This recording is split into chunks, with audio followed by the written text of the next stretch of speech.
लता मंगेशकर की हालत बेहद नाजुक बनी हुई है। हालांकि आशा भोसले ने कहा है कि लता की तबीयत में सुधार हो रहा है। पीयूष गोयल, आशा भोसले और रश्मि ठाकरे ब्रीच कैंडी अस्पताल पहुंचे और लता मंगेशकर के स्वास्थ्य की जानकारी ली। पीयूष गोयल ने कहा कि प्रधानमंत्री मोदी जी ने लता मंगेशकर के लिए अपनी शुभकामनाएं भेजी हैं। केंद्रीय मंत्री नितिन गडकरी आज सुबह मुंबई के ब्रीच कैंडी अस्पताल में लता मंगेशकर से मिलने जाएंगे।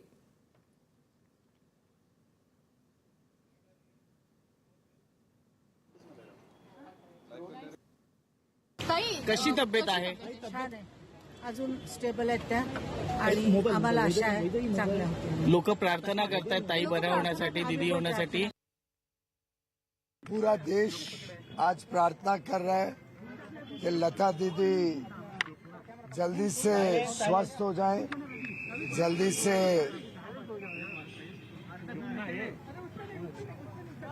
यहां से उनको हम घर लेके जा सकें। माननीय प्रधानमंत्री श्री नरेंद्र मोदी जी ने भी अपना शुभ संदेश लता दीदी के अच्छे स्वास्थ्य के लिए भेजा है। परिवार को मैंने कन्वे किया है। हम सब चिंतित हैं कि वो जल्द से जल्द ठीक हो और भगवान उनको लंबी आयु दे। और तीसरे विश्व युद्ध की आहट के बीच चीन के राष्ट्रपति शी जिनपिंग और रूस के राष्ट्रपति व्लादिमीर पुतिन की मुलाकात हुई। ये मुलाकात विंटर ओलंपिक खेलों की शुरुआत के मौके पर बीजिंग में हुई, जिसके लिए रूस के राष्ट्रपति व्लादिमीर पुतिन अपने विशेष विमान से बीजिंग पहुंचे।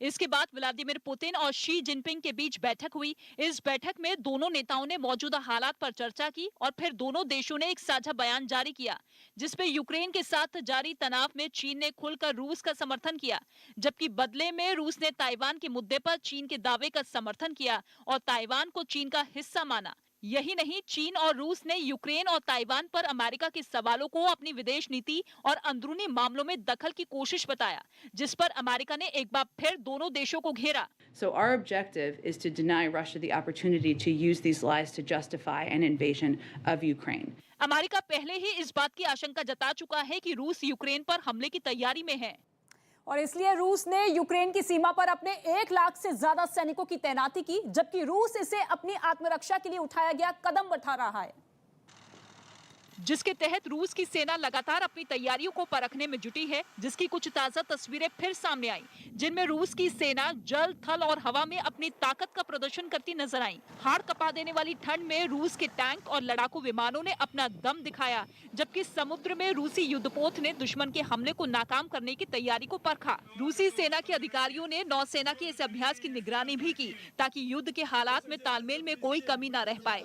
तो दूसरी तरफ यूक्रेन भी अपनी तैयारियों में कोई कसर नहीं छोड़ रहा और उसके सैनिक भी लगातार अभ्यास में जुटे हैं, जिसकी कुछ तस्वीरें यूक्रेन के प्रिप्याट से सामने आई। वहां यूक्रेन के सैनिक ताबड़तोड़ गोलियां बरसाते दिखे, जबकि कुछ लोगों को बचाकर सुरक्षित जगहों पर ले जाने का अभ्यास करते नजर आए। लेकिन इस तनाव के बीच पुतिन और जिनपिंग की मुलाकात से ताइवान और यूक्रेन का संकट और गहराने की आशंका बढ़ गई है। इससे पहले भी चीन यूक्रेन के मुद्दे पर खुलकर रूस का समर्थन कर चुका है और उसकी मांगों को सही ठहरा चुका है, जो कि उसने अमेरिका और नाटो के सामने रखी थी, जिनमें एक मांग ये थी कि यूक्रेन को नाटो में शामिल ना किया जाए, जबकि दूसरी ये कि यूरोप में अमेरिका और नाटो की सैनिक गतिविधियों पर रोक लगाई जाए। मगर रूस की इन मांगों को नाटो ठुकरा चुका है, जिससे रूस भड़का हुआ है और इसीलिए वो यूक्रेन के साथ अमेरिका और नाटो की कार्रवाई का जवाब देने के लिए यूक्रेन की घेराबंदी में जुटा हुआ है, जिसे भारत का पड़ोसी चीन सही बता रहा है। रूस को जवाब देने के लिए अमेरिका अपने सैनिकों के साथ हेलीकॉप्टर और हवाई जहाज को मार गिराने वाली 300 javelin anti tank missile Ukraine को पहले ही भेज चुका है, जिसे रूस अमेरिका का भड़कावे वाला कदम बता रहा है। और अब चीन के ताजा रुख से यूक्रेन और रूस विवाद खत्म होने के बजाय युद्ध की तरफ एक कदम और आगे बढ़ चुका है, क्योंकि अगर रूस ने यूक्रेन पर हमला किया या फिर यूक्रेन को लेकर रूस और अमेरिका भिड़े, तो चीन रूस को जिताने में अपनी पूरी ताकत लगा देगा। कूटनीति के लिहाज से दोनों देशों का दुश्मन एक ही है और वो है अमेरिका।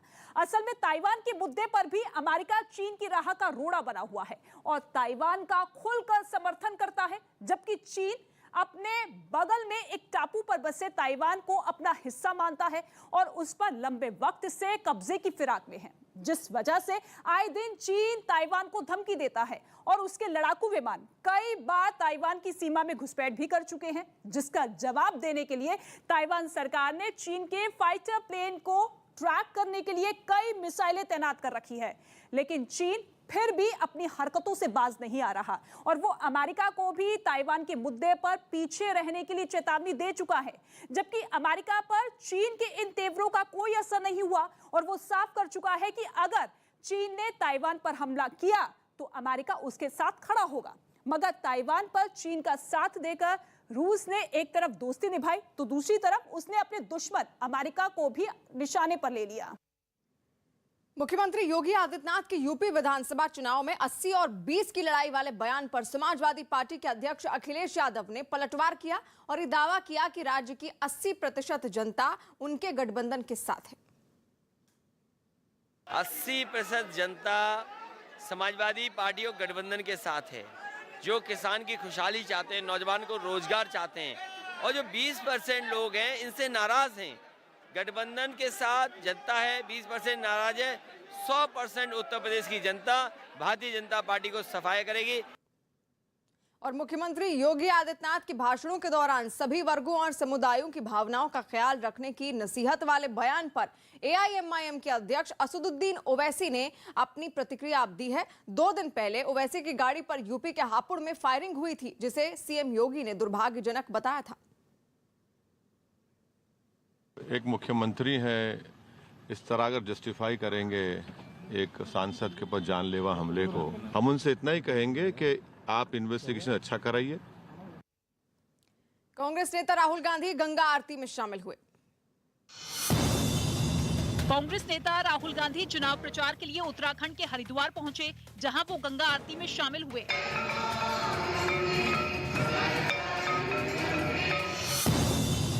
चुनाव के बीच यूपी के कानपुर में 2 अलग-अलग इलाकों से गाड़ियों की चेकिंग के दौरान करीब 7 करोड़ रुपए जब्त किए गए। 7 करोड़ 38 लाख रुपए बरामद हुए हैं।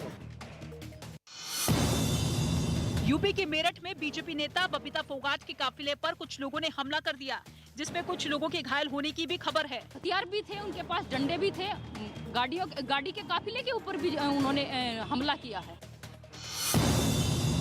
जम्मू कश्मीर के बारामूला में पुलिस ने एक छापेमारी के दौरान 27 करोड़ की ड्रग्स की बड़ी खेप पकड़ी। पुलिस ने इसके साथ ही 2 आरोपियों को भी गिरफ्तार किया। मथुरा के पास वृंदावन के बांकी बिहारी मंदिर में बसंत पंचमी के मौके पर श्रद्धालुओं ने होली खेली। यूपी के सीएम योगी आदित्यनाथ ने गोरखपुर में घर घर जाकर चुनाव प्रचार किया। पहली बार विधानसभा चुनाव लड़ रहे योगी आदित्यनाथ ने एक दिन पहले ही गोरखपुर सदर सीट से नामांकन दाखिल किया था, जिसके बाद उन्होंने अपना प्रचार अभियान शुरू कर दिया और जब वो डोर टू डोर कैंपेन के तहत रामनगर कॉलोनी में पहुंचे तो लोगों ने मकानों की छतों से फूल बरसाकर उनका स्वागत किया।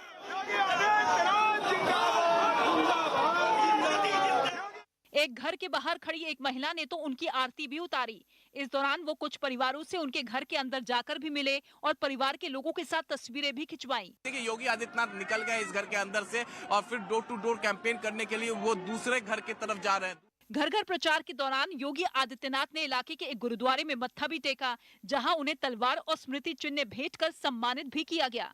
यूपी चुनाव में गर्मी वाले बयान पर जारी घमासान के बीच सीएम योगी आदित्यनाथ ने फिर उसका जिक्र किया, जिस पर सियासी पारा चढ़ गया और इस बार कांग्रेस भी इसमें कूद पड़ी है। सीएम योगी आदित्यनाथ एक चुनावी सभा के लिए उत्तर प्रदेश के शामली पहुंचे, जहां उन्होंने मौसम का हवाला देते हुए कुछ दिनों पहले दिए गर्मी वाले बयान का जिक्र कर दिया। कहा था कि मई जून की गर्मी में हम शिमला बनाएंगे, लेकिन पिछले 2 दिन का मौसम ऐसा लग रहा था जैसे शिमला पहले ही बनना चाहता है। सीएम योगी के गर्मी वाले बयान पर समाजवादी पार्टी और आरएलडी तो पहले ही पलटवार कर चुके हैं और इस बार कांग्रेस महासचिव प्रियंका गांधी भी इस पर मचे घमासान में कूद पड़ी।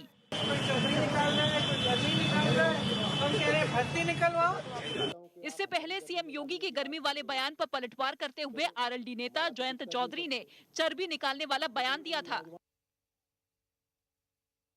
श्रीनगर में सुरक्षा बल के जवानों ने 2 आतंकवादियों को ढेर कर दिया। श्रीनगर के जकुरा इलाके में हुए मुठभेड़ में सुरक्षा बल के जवानों ने 2 आतंकियों को मार गिराया। बताया गया कि मारे गए ये आतंकी लश्कर-ए-तैयबा और TRF नाम के आतंकी संगठन से जुड़े थे। मुठभेड़ के बाद पुलिस ने इनके पास से हथियार भी बरामद किए। क्रॉस फायरिंग में 2 टूरिस्ट मारे गए, दोनों साउथ कश्मीर का है। बिहार के दरभंगा में पुलिस ने एक कब्रिस्तान में छिपाकर रखी गई अवैध शराब बरामद की। बीएसपी ने 54 उम्मीदवारों की एक और सूची जारी कर दी, जिसमें मुख्यमंत्री योगी आदित्यनाथ के खिलाफ ख्वाजा शमसुद्दीन को गोरखपुर सदर सीट से टिकट दिया गया।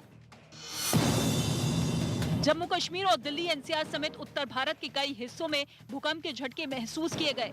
भूकंप की तीव्रता रिक्टर स्केल पर 5.7 बताई गई, जबकि उसका केंद्र अफगानिस्तान के हिंदू कुश में होने का दावा किया गया। भूकंप के दौरान जो कुछ हुआ उसकी कुछ तस्वीरें CCTV कैमरे में रिकॉर्ड हो गई। प्रधानमंत्री मोदी यूपी चुनाव के लिए दोपहर 1:30 बजे मथुरा, आगरा और बुलंदशहर में एक वर्चुअल रैली करेंगे। इस कार्यक्रम को जन चौपाल का नाम दिया गया है। पंजाब के लुधियाना में सियासी पारा चढ़ा हुआ दिखाई देगा। कांग्रेस नेता राहुल गांधी आज लुधियाना में रैली करेंगे और इसी दौरान वो पंजाब में कांग्रेस के CM चेहरे का ऐलान भी करेंगे। पंजाब में कांग्रेस की ओर से CM चेहरे के लिए सर्वे का दावा किया गया है। बताया जा रहा है कि इस सर्वे में चन्नी लोगों की पहली पसंद के तौर पर उभर कर सामने आए हैं। कई जगह तो साडा चन्नी साडा मुख्यमंत्री भी थीम पर प्रचार सामग्री बननी भी शुरू हो चुकी है।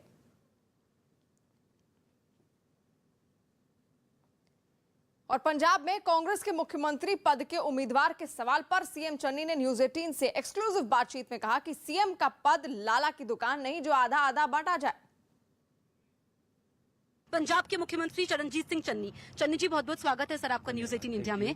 कुछ समय बाद औपचारिक ऐलान हो जाएगा, आप ही चेहरा होंगे, आप ही रेस में सबसे आगे हैं। ऐसा है, हमने सबने मिलकर, मैं और नवजोत सिद्धू और सब ने पार्टी को इख्तियार दे दिए हैं कि जिसको भी पार्टी चेहरा बनाएगी हम उसके साथ चलेंगे।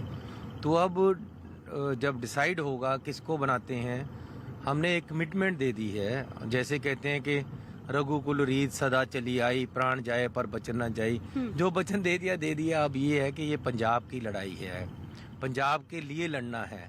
उसमें किसी पोस्ट का, किसी ओहदे की अहमियत नहीं है। सर, अंदर खाने से ये भी खबरें हैं कि 2.5 साल का फॉर्मूला निकल सकता है, तो क्या आप उसमें राजी होंगे? ऐसा कोई फॉर्मूला नहीं है। ये कांग्रेस पार्टी है, जिसको बनाएगी 5 साल के लिए बनाएगी।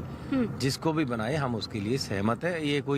ये कोई लाले की दुकान थोड़ो है कि आधी चीज ले लो, ऐसे नहीं। ठीक है, नवजोत सिंह सिद्धू कह रहे हैं कि कमजोर मुख्यमंत्री नहीं चाहिए जो आला कमान के इशारे पर नाचे। ऐसा होना भी नहीं चाहिए और मजबूत मुख्यमंत्री चाहिए, और जिसको बनाएंगे हम उसके साथ लगेंगे। तो आप उनकी बात से सहमत हैं? हाँ, मजबूत ही होना चाहिए मुख्यमंत्री। तो मुख्यमंत्री मजबूत नहीं होगा तो कौन? आपके विरोधी ये कह रहे हैं कि आप चमकौर साहिब से हार रहे हैं, इसलिए इस बार आप 2 सीटों से चुनाव लड़ रहे हैं। तो क्या ये कांग्रेस की रणनीति है या फिर डर है? ये रणनीति है, और मैं एक मिशनरी हूँ। वहाँ जब मैं जो गया हूँ भदौड़ में, वहाँ तो इतनी टफ सीट थी कि आज तक कांग्रेस एक ही बार जीती है 70 साल में। तो वहाँ जाना कोई आम बात नहीं है। अगर मैं यहाँ से हारना होता तो वहाँ मैंने कोई इजी सीट लेनी थी। मैंने तो वहाँ टफ सीट ली है, क्योंकि मैं यहाँ से तो जीत ही रहा हूँ। तो उस टफ सीट को आगे बढ़ाना है। और एक्चुअली क्या है, वो एरिया, टोटल मालवा एरिया, वहाँ डेवलपमेंट की बहुत कमी है। मैं इसलिए गया हूँ कि मैं उस पूरे एरिया को ऊपर उठाना है, वहाँ डेवलपमेंट करानी है। मेरा मेन मकसद मिशनरी है, कोई सीट के लिए नहीं। बिल्कुल, ये भी कहा जाता है जिसने मालवा जीत लिया उसने पूरा पंजाब जीत लिया। आपके भतीजे की गिरफ्तारी होती है और आपके विरोधी कह रहे हैं कि इसमें आप ही शामिल है, आपके संरक्षण में ये सब हुआ है, आप ही का पैसा था, और ये इस वक्त सबसे बड़ा मुद्दा है, जबकि वोटिंग में कुछ समय रह गया है। ऐसा है कि मेरी बहन का लड़का नहीं है, मेरे भाई का लड़का नहीं है, लेकिन रिश्तेदार का लड़का है। तो अगर अभी तो ये भी तय नहीं हुआ पैसे किसकी है, किससे मिले, क्या हुआ, 10 आदमियों से रेड की गई है, तो लेकिन फिर भी मुझे क्यों साथ जोड़ा जा रहा है अननेसेसरीली? ये केजरीवाल एंड कंपनी का ये होता है कि जी पहले सब बड़े से बड़े इल्जाम लगा देते हैं, बाद में माफी मांग लेते हैं। तो इन्होंने फाइनेंस मिनिस्टर से माफी मांगी थी, उसके बाद गडकरी जी से माफी मांगी, ये विक्रम मजीठिया से माफी मांगी। ये कैसा आदमी है? पहले गलत बोलता है, बाद में माफी मांग लेता है। इसको तो मुख्यमंत्री बनने का हक ही नहीं है। इखलाक से गिरा हुआ आदमी है। और ऐसे अभी 15 दिन सबको पता है, पॉपुलैरिटी देखकर ये मारना चाहते हैं। और भी पता नहीं कितने इल्जाम लगाएंगे। सब इकट्ठे हो गए हैं मेरे विरोधी। जितनी पार्टियां वाले सब इकट्ठे होकर मेरे पे अटैक कर रहे हैं। तो फिर भी मैं, जब पब्लिक साथ है, जिसको रख के साइयां मार सके ना कोई, पब्लिक साथ है तो हम उभर कर निकलेंगे और आने वाली सरकार बनाएंगे और लोगों के काम करेंगे। बिल्कुल, मैं देख रही हूँ कि आपका काफी व्यस्त कार्यक्रम है और जहाँ भी आप जा रहे हैं साडा चन्नी ये नारा गूंज रहा है। आपको ऐसा क्या लगता है, क्योंकि अब तुलना हो रही है 4.5 साल बनाम 111 दिन, आपने ऐसे क्या काम किए हैं 111 दिनों में जो आप जनता के बीच लेकर जा रहे हैं और आपको लग रहा है कि आपका किला बच जाएगा, 5 साल फिर से कांग्रेस राज करेगी पंजाब में? मैंने आम लोगों के काम किए हैं, जो आम लोगों की जरूरतें हैं उनको पूरा किया है। बिजली के बकाये माफ किए हैं। बिजली पूरे हिंदुस्तान से पंजाब में सस्ती कर दी है। पानी पूरे हिंदुस्तान से पंजाब में सस्ता कर दिया है। पानी के जो बकाये थे वो खत्म कर दिए हैं। पेट्रोल 10 रुपए सस्ता किया है। डीजल 5 रुपए सस्ता किया है। हर किसी के काम आ रहा हूँ। गौशालाओं का टोटल बिजली का बिल माफ कर दिया है। हर गौशाला को पैसे दिए हैं। 21 करोड़ रुपया गौशालाओं को बांटा है। आखिरी सवाल मेरा आपसे, अमृतसर ईस्ट में मजीठिया और नवजोत सिंह सिद्धू की लड़ाई को आप कैसे देखते हैं? अरे वहाँ नवजोत सिंह सिद्धू जीतेगा, कोई दो राय नहीं। चलिए चन्नी जी, आपने हमसे बातचीत की, इसका आपका बहुत बहुत शुक्रिया। पर खूब हंगामा हुआ। वहां कुछ छात्रों ने भगवा गमछा डालकर प्रदर्शन किया तो वहीं कुछ छात्राओं ने हिजाब पहनकर जुलूस निकाला, जबकि राज्य सरकार लगातार इस बवाल को शांत कराने में जुटी हुई है। इसके बावजूद हिजाब और भगवा गमछे का मामला उडुपी के एक और कॉलेज तक पहुंच गया, जिसके बाद वहां पुलिस की चौकसी बढ़ा दी गई। वहां एक निजी कॉलेज में जब कुछ छात्र गमछा डालकर पहुंचे तो उन्हें बाहर ही रोक दिया गया, जिसके बाद उन लोगों ने नारेबाजी की। वहीं एक दूसरे कॉलेज में हिजाब पर पाबंदी लगाने के विरोध में कुछ छात्राओं ने कॉलेज के करीब सड़क पर मार्च भी निकाला, जिसके बाद हालात को देखते हुए वहां चौकसी बढ़ा दी गई। हिजाब पहनने वाली छात्राओं और गमछा लगाकर पहुंचने वाले छात्रों को कॉलेज में एंट्री नहीं दी गई। लेकिन हिजाब और भगवा गमछे पर हो रहे हंगामे का सिलसिला राज्य के दूसरे जिलों में भी जारी रहा, जिसके बाद इस मुद्दे पर राजनीति भी गर्मा गई। और कांग्रेस नेता राहुल गांधी ने कर्नाटक में हिजाब पहनने का मुद्दा उठाते हुए एक ट्वीट किया। उन्होंने लिखा कि हिजाब छात्राओं की शिक्षा में आड़े आकर भारत की बेटियों का भविष्य बर्बाद किया जा रहा है। कुछ इसी तरह का बयान आरजेडी की तरफ से भी सामने आया। हमारे लिए चिंता का विषय क्या होना चाहिए? एक अबाधित शिक्षा, और हम बाधा किन चीजों से उत्पन्न कर रहे हैं? वस्त्र। विपक्ष के हमले का जवाब देने के लिए कर्नाटक के मंत्री वी सुनील कुमार सामने आए और उन्होंने साफ किया कि सभी लोगों को एक ही नियम मानना चाहिए। अंतर्राष्ट्रीय कुश्ती खिलाड़ी और बीजेपी नेता बबीता फोगाट के काफिले पर यूपी के मेरठ में हमला हो गया। बबीता फोगाट सिवाल खास विधानसभा के प्रत्याशी मनिंदर पाल के पक्ष में प्रचार कर रही थी। आरोप है कि तभी डंडों से लैस कुछ लोगों ने प्रचार कर रहे लोगों के साथ मारपीट की और इस दौरान कई महिलाओं को भी चोटें आई हैं। मामला मेरठ के थाना सरधना क्षेत्र का है, जहां बबीता फोगाट का काफिला जनसंपर्क करने के लिए रुका था। वहीं प्रचार कर रहे लोगों पर हमला कर दिया गया। फिलहाल पुलिस इस मामले में अब आरोपियों के खिलाफ मुकदमा दर्ज करने की तैयारी में जुटी है। वहीं बबीता ने समाजवादी और आरएलडी समर्थकों पर हमले का आरोप लगाया। हम लोग जनसंपर्क कर रहे थे और कुछ लोग बदतमीजी के साथ, मैं कहूंगी कि जो गुंडे लोग जो थे, जो सपा और आरएलडी के जो लोग थे, उन्होंने इस तरह की बदतमीजी की और रात चलते हुए महिलाओं के ऊपर डंडे बरसाए, गांव के लोगों के ऊपर डंडे बरसाए, जबकि किसी ने कुछ भी उनको नहीं बोला था और उनके ऊपर डंडे बरसाने, ये उनकी फ्रस्ट्रेशन दिखाती है, उनकी हार का नतीजा है जो इतना फ्रस्ट्रेशन वो दिखा रहे हैं। रात चलते हुए लोगों के ऊपर अगर आप डंडा बरसा रहे थे, ये गुंडागर्दी नहीं तो क्या है। सिवाल खास विधानसभा क्षेत्र जो सरधना थाने के अंतर्गत आता है, वहाँ पर आज एक सत्येंद्र नामक व्यक्ति के घर पे इंटरनेशनल प्लेयर हैं बबीता फोगाट जी, वो चुनाव प्रचार के लिए गई थी। उसी समय दूसरे एक राजनीतिक पार्टी के लोगों में से एक व्यक्ति वहां आकर के वीडियो बनाने लगा। इसी समय जो सत्येंद्र है उनके द्वारा विरोध किया गया। दोनों में आपस में हाथापाई मारपीट की घटना हुई है और इस मामले में बता दिया गया है कि जो भी ये तहरीर देंगे उसके आधार पर मुकदमा पंजीकृत कर लिया जाएगा। फिलहाल बबीता फोगाट जी के साथ ऐसा कोई अभद्रता, कोई ऐसी चीज़ प्रकाश में अभी तक नहीं आई थी। उनसे कहा गया कि अगर वो चाहें तो जो भी तहरीर देंगे उसके आधार पर मुकदमा पंजीकृत किया जाएगा। Thank you. प्रोग्राम करने के बाद मेरे घर पे जैसे बैठे हुए बात कर रहे थे, वहाँ पर आ गए इन लोगों ने मेरे घर के अंदर झगड़ा करा, कुर्सी तोड़ी, गोली फायर भी करी है, ईंट पत्थर भी फेंके गए, सारा सामान तोड़ा गया।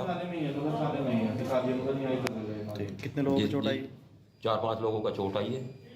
कौन लोग थे वो? एक मेरे आई है, एक सचिन। मुंबई सीरियल बम धमाकों के मुख्य आरोपियों में एक अब्दुल गफ्फार शेख उर्फ अबू बकर को यूनाइटेड अरब अमीरात से भारत लाने की कोशिशें तेज हो चुकी है, लेकिन खबर है कि उसे भारत लाने में 1 हफ्ते या फिर 15 दिनों से ज्यादा का वक्त लग सकता है। अबू बकर पिछले 29 साल से जावेद बादशाह के नाम से दुबई में रह रहा था, जिसे एक रोज पहले भारतीय जांच एजेंसियों ने दुबई पुलिस की मदद से गिरफ्तार कर लिया। जांच में यह बात सामने आई कि दुबई में जब दाऊद के घर पर मुंबई हमले की साजिश रची गई थी तो उस वक्त अबू बकर भी वहां मौजूद था और धमाके के लिए मुंबई तक विस्फोटक पहुंचाने की साजिश में उसे भी शामिल किया गया था। जांच में इस बात का भी पता चला है कि 1993 में अबू बकर आतंकी ट्रेनिंग के लिए पाकिस्तान भी गया था और बाद में 1997 में दाऊद इब्राहिम कासकर के इस गुर्गे के खिलाफ रेड कॉर्नर नोटिस भी जारी किया गया था। यही नहीं, जांच एजेंसियों को गुमराह करने और नागरिकता बनाए रखने के लिए उसने ईरान की एक महिला से शादी भी कर डाली थी। इससे पहले 2019 में दुबई में उसे पकड़ा गया था, लेकिन उस वक्त वो दस्तावेजों का फायदा उठाकर पुलिस की गिरफ्त से छूट गया था। शिवराज कैबिनेट में मंत्री विश्वास सारंग ने भोपाल का नाम बदलने की मांग एक बार फिर उठाई, जिसके बाद राज्य में फिर से शहरों के नाम बदलने को लेकर सियासी घमासान शुरू हो गया। क्योंकि इस बार चिकित्सा शिक्षा मंत्री विश्वास सारंग ने भोपाल का नाम बदलने की मांग कर डाली। उन्होंने बताया कि भोपाल को बसाने वाले राजा भोज के नाम से शहर को पहचान मिलनी चाहिए। जब भोपाल में राजा भोज की प्रतिमा स्थापित हुई थी उस समय से मैंने ये बात की थी कि भोपाल का नाम भी अब भोपाल की जगह भोजपाल होना चाहिए। लेकिन मंत्री विश्वास सारंग की इस मांग पर कांग्रेस ने उन्हें और शिवराज सरकार को घेर लिया। जनता तो तय कर चुकी कि नाकारा भाजपा नेताओं का नाम बदलेगी और 2023 में चुनाव में इनका नाम बदल के इनके आगे हरल्ला लगाने को जनता तैयार है। इससे पहले भोपाल के हबीबगंज स्टेशन का नाम बदलकर रानी कमलापति स्टेशन किया जा चुका है।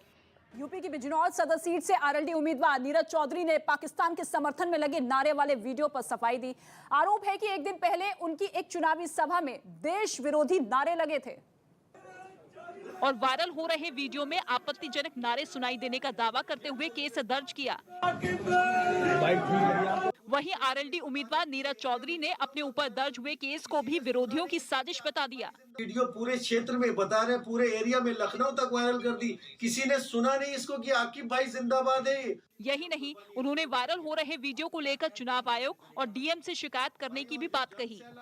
और पुलिस ने वायरल वीडियो को लेकर उनके और उनके समर्थकों के खिलाफ केस दर्ज कर लिया है। पुलिस ने भी वायरल हो रहे वीडियो में आरएलडी उम्मीदवार नीरज चौधरी की मौजूदगी में नारे लगाने का आरोप लगाया और वायरल हो रहे वीडियो में आपत्तिजनक नारे सुनाई देने का दावा करते हुए केस दर्ज किया।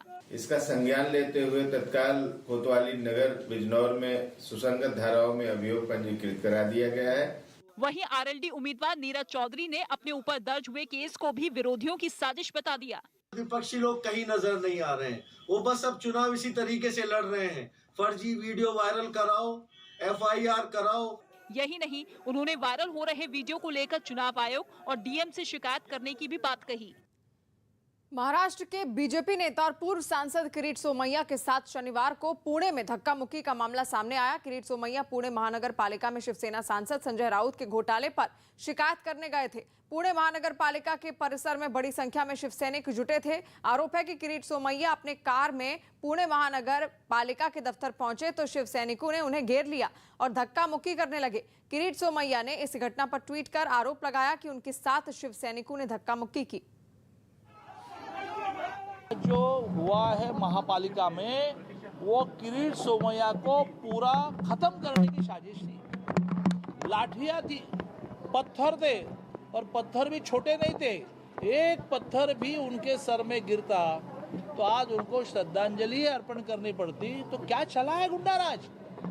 आपकी सरकार है और आपके कार्यकर्ता इस प्रकार से, और आप ऐसे झूठ बोलते हैं कि हमने हल्ला नहीं किया।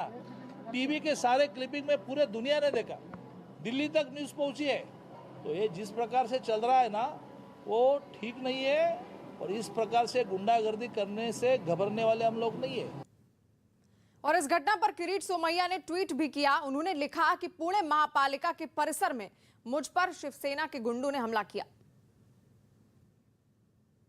जयपुर में सचिन पायलट के समर्थकों ने अपने नेता को मुख्यमंत्री बनाने के लिए शपथ ली। पायलट समर्थकों के इस कदम से राज्य का सियासी पारा एक बार फिर चढ़ गया, क्योंकि कांग्रेस नेता सचिन पायलट के समर्थकों ने अपने नेता को 2023 में सीएम बनाने के लिए अभी से कवायद तेज कर दी, जिसके तहत कुछ समर्थकों ने जयपुर में एक हवन किया, जिसमें शामिल पायलट समर्थकों ने मंत्रोच्चार के बीच हवन में आहुति दी। प्रदेश में सचिन पायलट के नेतृत्व में दोबारा कांग्रेस सरकार बनाने के अभियान का ऐलान किया है। बसंत पंचमी के मौके पर हुए इस हवन कार्यक्रम में शामिल लोगों को एक खास शॉल भी दी गई, जिस पर सचिन पायलट की फोटो छपी नजर आई। इस हवन का आयोजन करने वाले पायलट समर्थकों ने बताया कि वो अपने नेता को राज्य का मुख्यमंत्री बनाने के लिए पूरी ताकत लगा देंगे। ये संकल्प लेते हैं कि अगला राजस्थान का चीफ मिनिस्टर सचिन पायलट ही होगा। इतना ही नहीं, इन लोगों ने इस सिलसिले में राज्य भर में एक अभियान चलाने का ऐलान भी इस मौके पर किया। लता मंगेशकर की सेहत और बिगड़ गई। लता मंगेशकर की तबीयत फिर बिगड़ गई। वो अभी आईसीयू में डॉक्टरों की निगरानी में हैं। 27 दिन पहले कोरोना रिपोर्ट पॉजिटिव आने पर उन्हें मुंबई के ब्रीच कैंडी अस्पताल में भर्ती करवाया गया था। प्रधानमंत्री नरेंद्र मोदी ने हैदराबाद में 216 फीट ऊंची स्टैच्यू ऑफ इक्वालिटी प्रतिमा का उद्घाटन किया। ये प्रतिमा संत श्री रामानुज आचार्य की याद में बनाई गई है। कांग्रेस नेता प्रियंका गांधी ने अलीगढ़ में पार्टी उम्मीदवार के समर्थन में डोर टू डोर कैंपेन किया। यूपी में सोमवार से सभी स्कूल और कॉलेज खोल दिए जाएंगे। हालांकि शुरुआत में सिर्फ 9वीं से 12वीं क्लास में पढ़ने वाले छात्रों के लिए ही स्कूल खुलेंगे। क्रिकेट ऑस्ट्रेलिया के साथ चली लंबी बातचीत के बाद जस्टिन लैंगर ने कोच पद से इस्तीफा दे दिया। लैंगर ऑस्ट्रेलिया की क्रिकेट टीम के साथ बतौर कोच 2018 में जुड़े थे। उत्तर प्रदेश के बलिया जिले की फेफना विधानसभा सीट से बीजेपी उम्मीदवार उपेंद्र तिवारी का नामांकन के लिए दौड़ लगाने का वीडियो वायरल हो गया। ये वीडियो एक दिन पहले का है, जिसमें खेल मंत्री उपेंद्र तिवारी नामांकन के लिए दौड़ते नजर आए। गले में फूलों की माला और सिर पर केसरिया साफा बांधे उपेंद्र तिवारी को दौड़ता देख वहां मौजूद लोग भी हैरान रह गए। फिर तो उनकी इन तस्वीरों को कैमरे में रिकॉर्ड करने के लिए वहां मौजूद मीडिया वालों ने भी उनके पीछे दौड़ लगा दी। मंत्री जी बहुत तेज दौड़ है। लेकिन बीजेपी उम्मीदवार उपेंद्र तिवारी ने मीडिया के किसी सवाल का जवाब नहीं दिया और वो भागते हुए कलेक्ट्रेट में दाखिल हो गए। असल में रास्ते में समर्थकों की ओर से जगह जगह उनका स्वागत होने की वजह से नामांकन के लिए देर होने लगी, तो उन्होंने समय पर पहुंचने के लिए दौड़ लगा दी।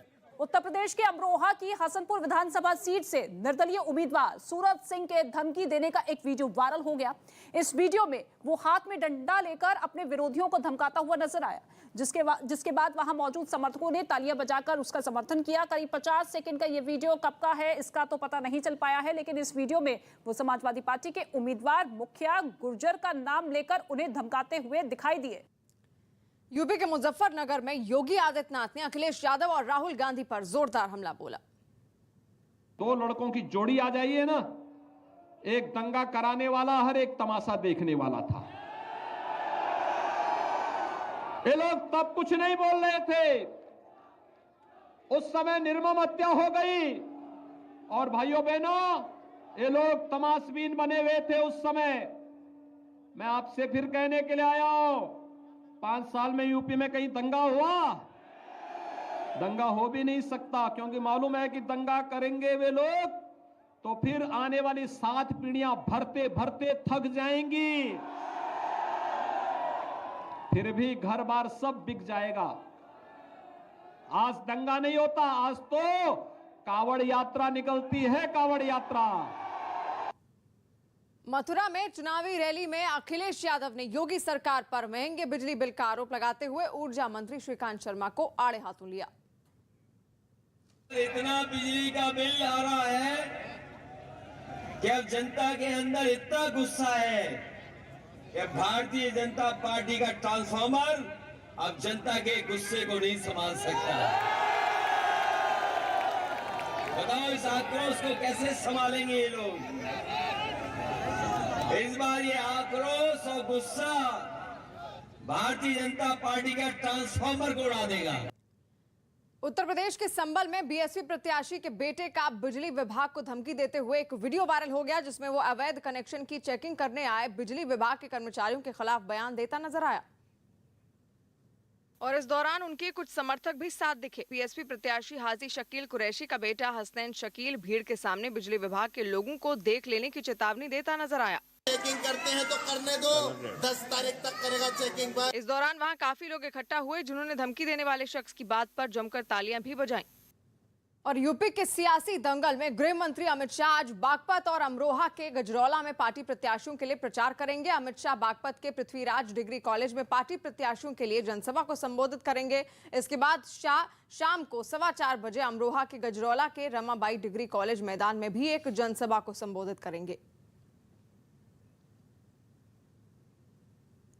यूपी चुनाव के लिए बीजेपी आज लोक संकल्प पत्र जारी करेगी। गृह मंत्री अमित शाह आज सुबह 10:15 बजे बीजेपी का संकल्प पत्र जारी करेंगे। इस दौरान मुख्यमंत्री योगी आदित्यनाथ, प्रदेश चुनाव प्रभारी धर्मेंद्र प्रधान, अनुराग ठाकुर, स्वतंत्र देव सिंह, केशव प्रसाद मौर्य, दिनेश शर्मा और संकल्प पत्र समिति के अध्यक्ष सुरेश खन्ना समेत कई नेता मौजूद रहेंगे। माना जा रहा है कि बीजेपी के संकल्प पत्र में बिजली बिल पर बड़ा ऐलान हो सकता है। लोक कल्याण संकल्प पत्र के लिए 15 दिसंबर 2021 को मुख्यमंत्री योगी आदित्यनाथ की ओर से आकांक्षा पेटी लॉन्च कर प्रदेश भर से सुझाव मांगे गए थे। यूपी नंबर 1 सुझाव आपका संकल्प हमारा की थीम पर हुए कार्यक्रम के माध्यम से प्रदेश की 30,000 ग्राम पंचायत, सभी विधानसभा क्षेत्रों और महानगरों में लोगों से संवाद कर सुझाव मांगने की बात कही गई है। साथ ही मिस्ड कॉल और ईमेल के माध्यम से भी सुझाव लिए गए थे। उत्तर प्रदेश विधानसभा चुनावों के लिए प्रधानमंत्री मोदी की आज वर्चुअल जन चौपाल होगी। प्रधानमंत्री मोदी आज यूपी के 3 जिलों में वर्चुअल जन चौपाल से लोगों से जुड़ेंगे। पीएम मोदी की मथुरा, आगरा और बुलंदशहर के लिए वर्चुअल जन चौपाल रैली दोपहर 1:30 बजे होगी। पीएम मोदी मथुरा, आगरा और बुलंदशहर की अलग अलग जगहों पर मौजूद लगभग 1 लाख लोगों को संबोधित करेंगे। इसमें 21 विधानसभा क्षेत्रों वर्चुअल रूप से करीब 20 लाख लोग जुड़ेंगे। सीएम योगी आदित्यनाथ मथुरा के मांट में पीएम मोदी की वर्चुअल रैली में शामिल होंगे। यूपी बीजेपी के संकल्प पत्र में बिजली पर बड़ी घोषणा हो सकती है। यूपी चुनाव के लिए सुबह बीजेपी का संकल्प पत्र जारी होगा। खबर है कि इसमें बिजली बिल पर बड़ी घोषणा हो सकती है। इससे पहले अखिलेश यादव ने उनकी पार्टी की सरकार बनने पर 300 यूनिट फ्री बिजली देने का वादा किया था। लखनऊ में बसंत पंचमी के मौके पर केंद्रीय मंत्री अनुराग ठाकुर ने पतंग उड़ाई। इस दौरान उनके साथ बीजेपी के कार्यकर्ता मौजूद रहे। आने वाले समय में उत्तर प्रदेश को नंबर 1 बनाकर दिखाएंगे। रक्षा मंत्री राजनाथ सिंह ने यूपी के आगरा में एक चुनावी सभा की, जिसमें उन्होंने पाकिस्तान पर सर्जिकल स्ट्राइक का जिक्र करते हुए केंद्रीय सरकार की उपलब्धियां गिनवाई। हमारे सेना के जवानों ने पाकिस्तान की धरती पर जाकर आतंकवादी ठिकानों का सफाया करने में कामयाबी हासिल। और भारत ने 5वीं बार अंडर 19 क्रिकेट का वर्ल्ड कप खिताब अपने नाम कर लिया। इंग्लैंड के साथ हुए फाइनल मुकाबले में भारत ने पहली बॉलिंग की और इंग्लैंड को 189 रनों पर ही रोक दिया, जिसमें भारत की तरफ से राज बावा ने 5 विकेट लिए। वहीं तेज गेंदबाज रवि कुमार ने भी 4 विकेट झटके। इसके बाद बल्लेबाजी करने उतरी भारत की टीम ने इस टारगेट को 6 विकेट खोकर हासिल कर लिया। फाइनल मैच में शानदार प्रदर्शन करने वाले राज बावा को मैन ऑफ द मैच चुना गया। वहीं इस जीत के बाद टीम इंडिया के कप्तान यश धूल के यहां जश्न जोरदार से मनाया गया। वहां उनके घर वालों के अलावा आसपास के लोग भी जुटे हुए नजर आए, जिन्होंने टीम इंडिया के जीतते ही एक दूसरे को बधाइयां देना शुरू कर दिया। और इस जीत से कप्तान यश धूल के घर वाले बेहद खुश नजर आए। उनके पिता ने इसे सारे देश की जीत बताया। देखिए, ये कैप्टन नहीं, ये पूरी इंडिया टीम की जीत है और ये पूरी इंडिया की जीत है। और जिस तरह आज बॉयज ने कराया कि आज पूरा इंडिया उनके साथ था और उन्होंने बिल्कुल उसको डिजर्व करा, डिलीवर करा, मजा आ गया। सर, देखा जाए तो जैसे कि एक टाइम था 97 for 4 पे, आप भी थोड़ी टेंशन में आए होंगे। कुछ सेकंड के लिए आया था, मगर हमें इन लड़कों में बहुत ज्यादा कॉन्फिडेंस था। टीम ये बहुत ही बैलेंस टीम है और मैंने ऐसी टीम नहीं देखी अभी तक, इतनी शानदार टीम। टीम इंडिया के लिए वर्ल्ड कप उठाने वाले कप्तान यश धूल के कोच ने भी अपने शिष्य की इस जीत पर खुशी जाहिर की। बहुत अच्छा फील हो रहा है और सारे हिंदुस्तान के लिए बहुत सब एंजॉय किया है। बहुत अच्छी अचीवमेंट थी बच्चों की, सब सारा हिंदुस्तान के लिए बहुत अच्छा मौका है। टारगेट छोटा था और मिडिल ऑर्डर बहुत अच्छा है इंडिया का, और दोनों जो सेंसिबल खेले निशांत और राज, और ठीक है प्रेशर आया 4 राउंड उड़ने के बाद, पर लगता था कि मैच जीत जाएंगे। शामली में योगी आदित्यनाथ ने एक बार फिर गर्मी वाले बयान के बहाने विपक्ष पर वार किया। उन्होंने कहा कि पिछले 2 दिन का मौसम देखकर ऐसा लग रहा है कि शामली तो अभी से शिमला बनना चाहती है। एक गर्मी जो अभी किराना में और मुजफ्फरनगर में कुछ जगह दिखाई दे रही है ना, ये सब शांत हो जाएगी इसके बाद, क्योंकि गर्मी कैसे शांत होगी ये तो मैं मई और जून में भी इसको बहुत शिमला बना देता हूं।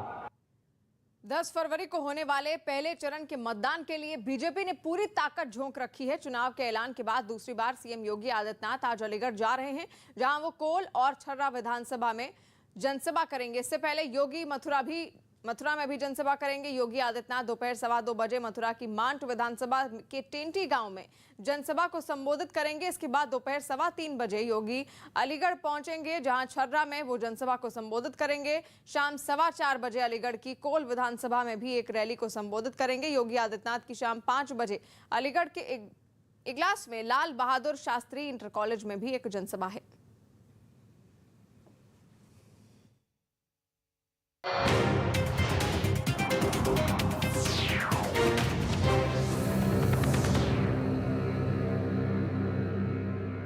प्रधानमंत्री नरेंद्र मोदी ने हैदराबाद